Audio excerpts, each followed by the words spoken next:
All right, Steve, Michael here, and Lucia, who's helped develop this project from the beginning. Here is Swine Craft. Would you give it a little tip? Yes. Yeah, sure. So we have, a bunch of different kinetic possibilities, things moving around that will ultimately Make it tip, and then when they touch together. Right. Now, what I don't have here to show you is a pie tin that this will go in. Yes. So we need a conductive surface, and when these wires or these Wires over here. make contact, we get a little honk. Yeah. Of a circuit that's just essentially, let's see, do you want to turn it so that you can see the inside? Oh, the inside? Yeah, thanks. That is, let's see if you can see it with there's a lot of stuff in the way, but we have a beeper and a capacitor, and that's it in parallel. And so the capacitor is charged by the 2032 coin cell, and then it discharges through the beeper. So it's that simple. We're using, oh yeah. This is how it looks like without any of the wires. Mm-hmm. I think. Yeah. And the final design, if we can get the laser cutter to behave, we'll be able to etch instructions and dashed lines on the masonite. To show where the back and the front is. Right, yeah. And to show where the this is bus wire, uninsulated bus wire, and to show that.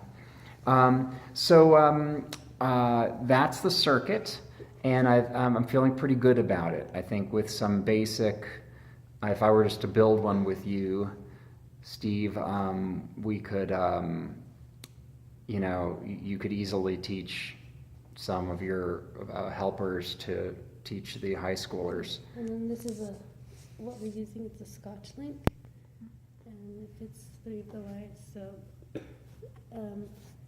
yes.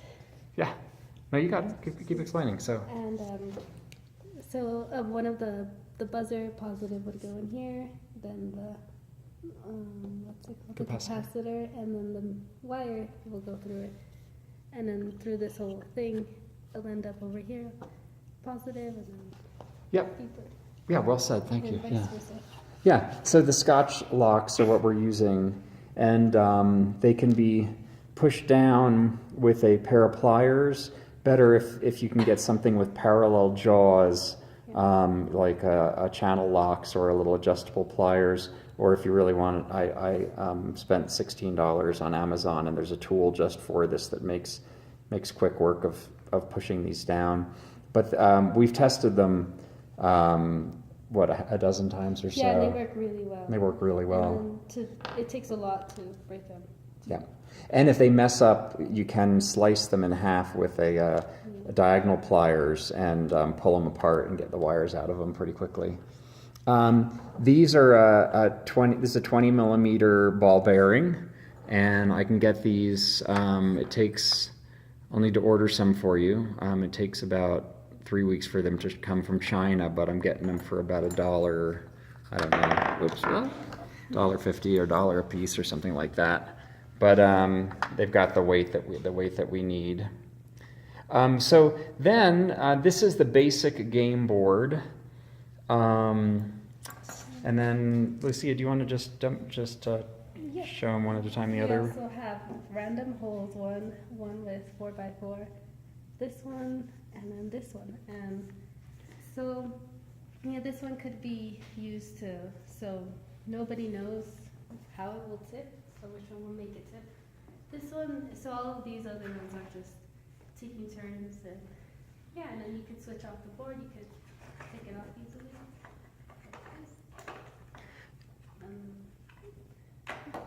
Yeah, we're still working on getting the tabs to fit tight enough to hold it together, but loose enough for kids to pull it apart. This set's a little bit loose, right?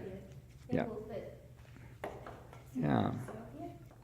And then we are still playing with the idea of giving kids a blank board and a hand drill, a little hand crank drill, and a drill board and some bits, and they can drill out their own. But it may or may not be necessary. I'm not sure. I think there's a lot of possibility for curriculum around, exploring just how games can be built around each array of holes. We have kind of a Connect 4 thing, and I had at one point in my math tutoring made a regular activity out of, let's take a tic-tac-toe board and make it 4x4, and then discuss how the rules change, because things do change pretty radically when you get bigger. Anyway, so there you have it. This one is for a dice rolling, and then pieces go around the board, which we found that more young kids games are games of chance, where they just roll dice and move so many spots on a board. So we're thinking this might be one of the more popular ones with the 7 and 8 year olds. Okay, so there you have it, Steve. I hope you are as excited as we are at giving this a shot this summer, and we'll talk soon.